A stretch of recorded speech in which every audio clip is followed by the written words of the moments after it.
as I watched the videos coming from abroad. Streets filled with people. Voices echoing in concrete. Jungles of America, flags held high. Against tyranny. I hear the beat of humanity awakened again. I see no chaos, but awareness. I see no enemies. I see the awakening of a generation that will not submit to power disguised as freedom. They call these marches anti-Trump. I call them by another name. I call them the tremor of an empire that has lost its own soul. I will speak plainly this evening, not as a leader of Burkina Faso, not as a politician, not as a man who desires applause, but as a son of Africa, who recognizes oppression when he sees it, no matter what language it speaks, no matter what flag it waves. I have listened to the voices of those in the United States who cry out against arrogance, against lies, against manipulation. They say they are resisting Trump. But they are resisting a system that bred him, a system that thrives on discord, adores riches over wisdom, and interprets dominance as leadership. They had informed us in Africa that democracy was the height of human civilization. But what is democracy if the people's voice is silenced in the noise of money? What is freedom when truth is choked by propaganda? And what is leadership when? How does it come to be a throne? There can be no king, not in Africa, not in America, not anywhere in the world. The king is the nation. The king is the people. No man, no matter how much he imagines himself to be strong, should ever get above the will of his people. I have said it before in Ouagadougou, and I shall say it again to the world. If you believe your power comes from the people, then your ear must remain close to their tears. The American government must listen to its protesters and not be afraid of them. They are no traitors. They are the best patriots. They are no anarchists. They are dreamers of a better tomorrow. When a people march into the streets not to destroy, but to assert dignity, they are reminding their leaders that power is not a throne to pass on. It is a trust to be earned and reaffirmed with every act of justice.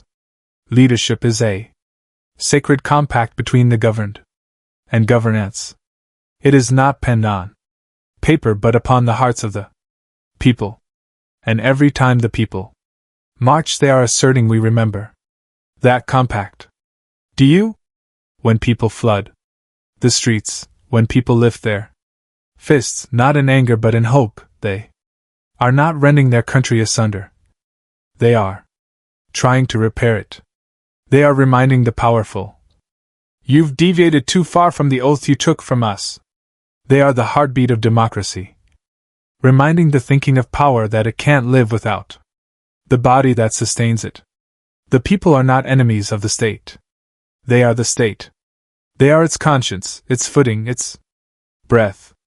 And when they do give voice, the wise leader listens. For silence in that moment is the start of decay. Authority, my friends, is borrowed, not owned.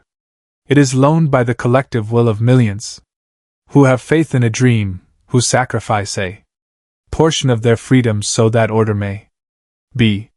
But that loan comes with strings attached. It insists on humility, honesty, accountability. And the second a leader starts to feel that authority is personal property, that moment is the birth of tyranny.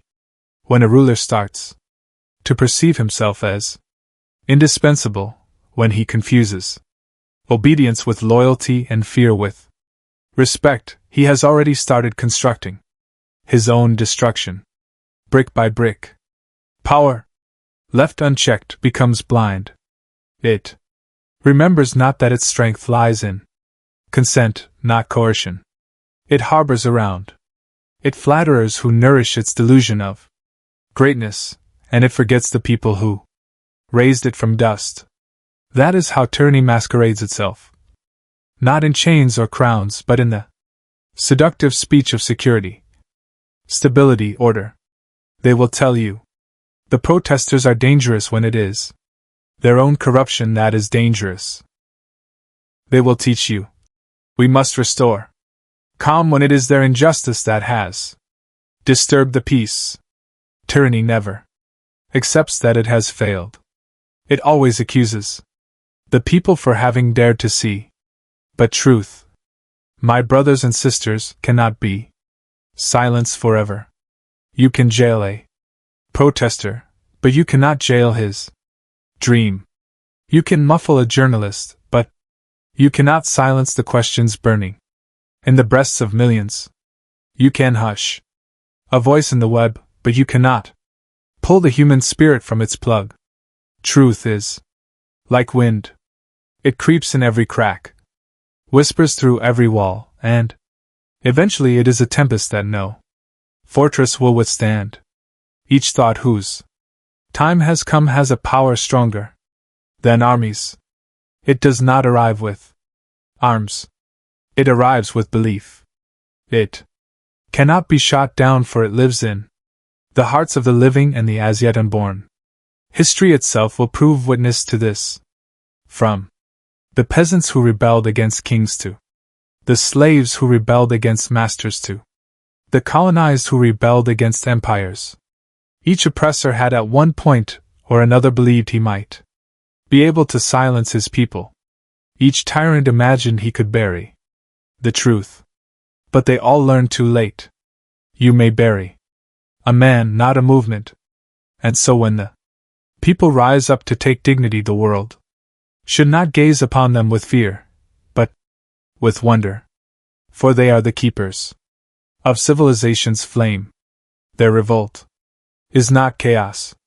It is a mirror, reflecting back onto power the decay it will not see. When a government becomes more fearful of the truth than it is of injustice, that government has already lost its moral legitimacy to govern. No bullet can kill an idea whose time comes. No prison can contain a people who have woken. When freedom's spirit is in the heart of a people, it will never sleep again. It will speak across generations. It will chime across centuries until justice is done. That is why I do say, when people rise not to obliterate but to retrieve dignity, it is not rebellion. It is birth. Some will say, why do you speak of America? You have your own issues in Africa. Yes, we do have battles, but truth is not a border. Injustice anywhere sparks justice everywhere. When I look and see the American people rise up, I see our own fight in Burkina Faso. The very same courage, the very same hope, the very same rejection of hypocrisy. When we rose up against imperial rule, they called us rebels. When Americans rise up against corruption, they are called rioters. The language changes, but the story is the same. The story of waking up people. Do you not see the irony? Those who have for decades taught the world about democracy now have to contend with rebellion in their own backyard. They taught us to respect their systems, to imitate their institutions, to idolize their models. But what kind of democracy shudders when its people speak? What kind of leadership frightens its own citizens? I say this with the calmness of truth. The United States need not even entertain these protests as threats, but as potentialities. Potentialities to heal the fissures that have been left to split too long. Potentialities to listen, to think, to invest in change. Power that cannot listen is already collapsing, and power that cannot correct itself is bound to come crashing down under the weight of its own arrogance. And some of you will wonder what entitles Ibrahim Traoré to speak on behalf of America. It is not arrogance. It is Solidarity. For too long the powerful have spoken for the powerless. For once, let the weak address the strong. Let Africa remind the world that moral power does not flow from money or bullets. It flows from truth. The protests against Trump are not about one man. They are about a principle that no leader, no matter how suave or threatening, ought to be dividing the people he's meant to be bringing together. When citizens take to the streets to protest injustice, they are exercising their democratic duty. When they demand respect, they are standing up for the dignity of their own constitution. The government should not respond to them with tear gas or propaganda. It should respond to them with humility. I have seen the videos of police confronting civilians, the tension, the anger, the burning cars. I do not condone violence from both sides. But I ask, why does this violence take place? Desperation. When dialogue is denied, resistance is born. When leadership becomes deaf, rebellion becomes the language of the unheard. You cannot hope peace where there is injustice. And you must not require silence when men are choking on hypocrisy. I remember when I addressed my people before the coup. They told me, "The world will not comprehend you." And I said, "I do not speak to be understood by the world. I speak to be understood by those whose understanding has been withheld for too long. I do not need the approval of those who have built their empires on our quiet. I demand the liberty of the human spirit. African, American, Asian, European, same as each other in their hunger for dignity. The American demonstrators do not recognize me. They will not hear my name. But I do hear them. I hear the pain beneath their opportunity, the fatigue beneath their anger. I hear the mothers in fear for their sons, the workers who feel abandoned, the youth who see no future in a land that vowed all. I hear them because their story is the story of humanity itself, betrayed by its own elites. David, to the United States leaders, I say the world is observing you. History is observing you. When your citizens demand justice, do not hide behind walls or pretext. Do not label them enemies of the state. Remember, power without responsibility is not leadership. It is occupation. The people are not your subjects. They are your sovereigns. You rule in their name, not over their heads. There can be no king. No man shall wear the crown of a nation. The true crown is the common one. It rests upon the heads of every citizen who possesses the dignity of his fatherland. The true flag is not the scrap of cloth that waves over governmental buildings. It is the beating heart of every honest man and woman who has the courage to stand for truth. The hour has come for all the nations, not only America, to return to questioning the meaning of leadership. We are a time when power is more revered than principle, where does travel at a speed greater than light, where justice is for sale and morality mocked as weakness.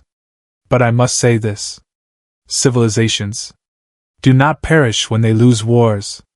They perish when they lose their conscience.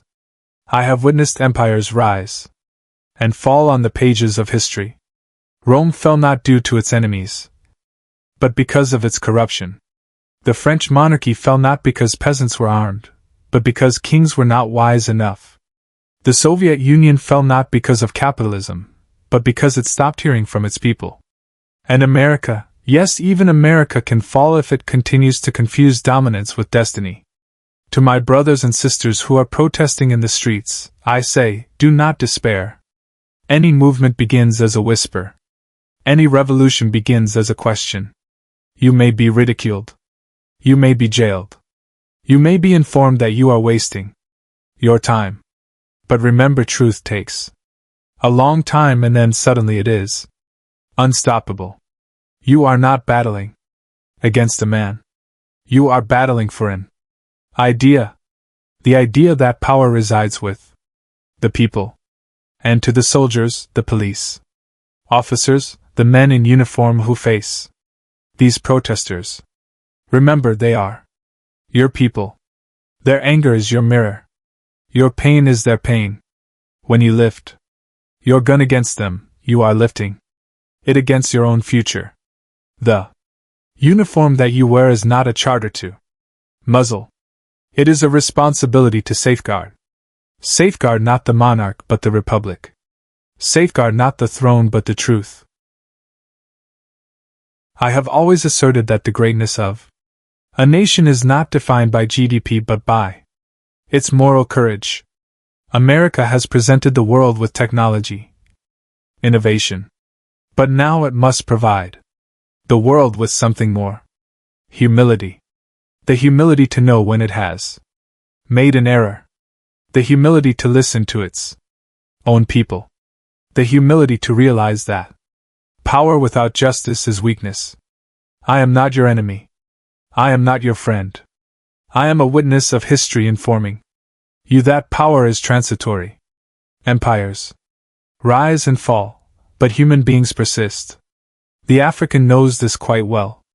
We have seen colonial flags rise and fall, have seen our lands lost and regained, have seen our voices silenced and revived.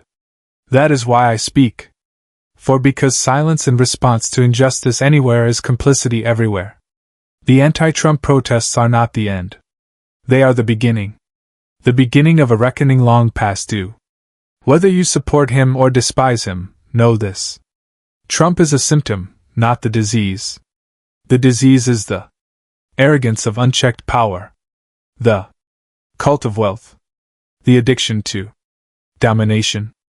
Until these are cured, new Trumps will emerge, new divisions will be created, and the same tale will be retold under different names. You can't build peace on inequality. You can't preach freedom while strangling dissent. And you can't claim leadership while disregarding the pleas of your own people. If America wants to remain a beacon to the world, it needs to first light up its own house. The protesters have lit first candle. The government must not extinguish it. In Burkina Faso, we are constructing a nation that was previously forgotten. We are learning that actual power does not lie in the barrel of a gun or the weight of gold. It lies in unity, in the bond between leader and nation. And that bond is holy. When cut, no constitution, no army, no election can save a state. Only truth. The people of America are calling that truth. Hear them before it is too late. Hear, not because the world is watching, but because your conscience demands it. Hear because every empire that will not hear has ultimately collapsed. The fall of one starts with the silence of many. And let me speak now as a human being, not a head of state. There is no pleasure in seeing another nation bleed from within. There is no satisfaction in seeing chaos in the land of the ones who once instructed us to preach order. I long for America, what I long for Burkina Faso. Peace conceived of justice, not fear. Order conceived of respect, not repression. Leadership conceived of service, not ego. No king need stay on. No single man need rule over a nation. The king is the people in every village, every city, every street. The people are the heartbeat of destiny. The moment they stop believing, the nation begins to die.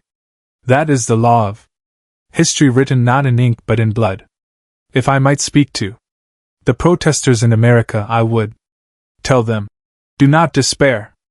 Understand that your struggle is part of a larger one. The human spirit, awakened around the world.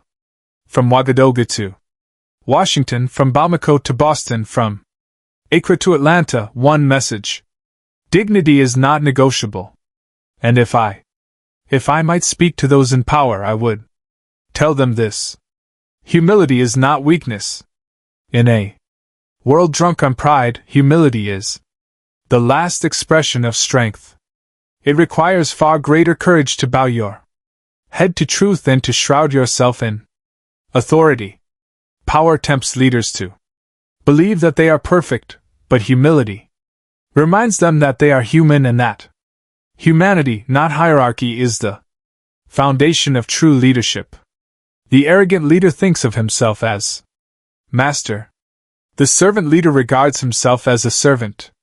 And only the servant is truly able to defend the house. Listening is not surrender. It is not defeat. It is the beginning act of wisdom. When a leader fails to listen, he builds walls where there are windows. He is encircled by echoes, not voices.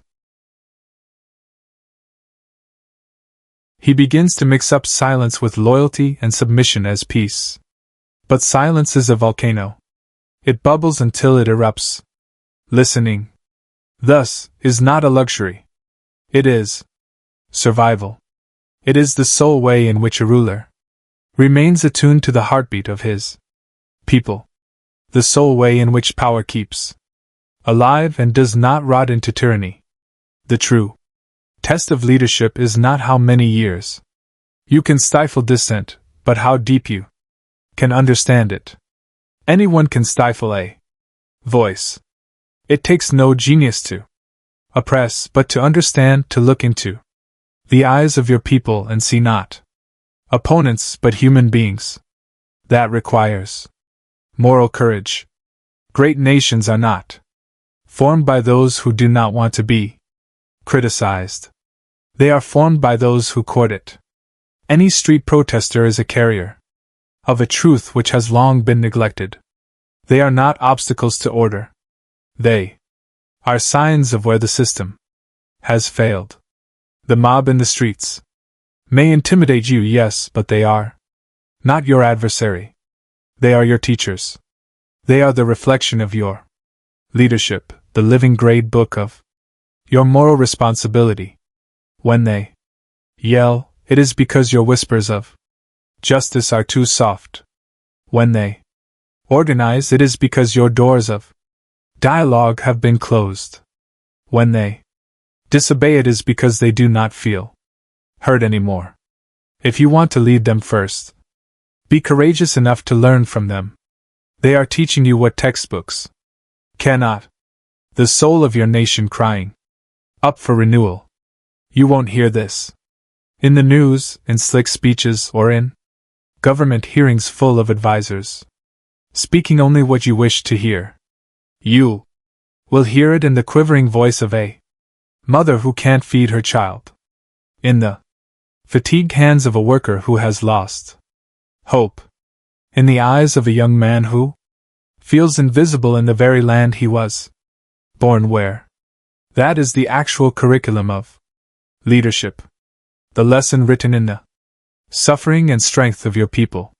When you look out at those crowds, do not see mobs. See mirrors. Every face in that crowd holds a truth about the nation you are leading. Some faces are angry. Some are fearful. Some are full of hope. All are reminding you to remember that leadership is not ownership. It is stewardship. And stewardship demands empathy. The capacity to feel what your people feel. Even when it is hurting. Even when it is shameful to you. Even when it confronts you with your inadequacies. A leader is not measured by how much he bellows, but by how much he listens. The loudest voice is not one that overpowers others, but one that echoes them. Leadership is not a matter of standing over the people, but of standing with them, of walking alongside them, and of remembering that their Struggles are your mirror. When a nation cries out, the leader who covers his ears writes his own downfall. But the one who kneels and listens, truly listens, begins the process of rebirth. It is in that moment when power becomes human again that hope returns. So too, those in power in America, in Africa, in Europe, in Asia, wherever authority has grown arrogant and deaf, do not fear the crowd. Fear the day they no longer talk. For when the people are quiet, it is because they have lost faith not just in you, but in the concept of change. And that quiet, my brothers and sisters, is the most deadly silence in the world. Do not refer to them as enemies, refer to them as mirrors.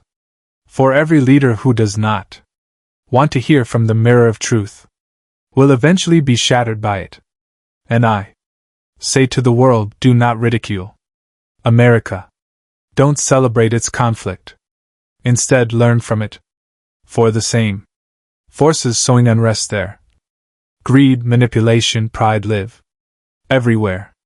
Every nation has its trump, waiting to rise when the citizens lose sight of their power. So let us be reminded. When the people are reminded, they are the king, the tyrant is removed. Today, I break my silence not to condemn but to wake up. Let the anti-Trump protests remind us that no leader, regardless powerful, can survive longer than the truth.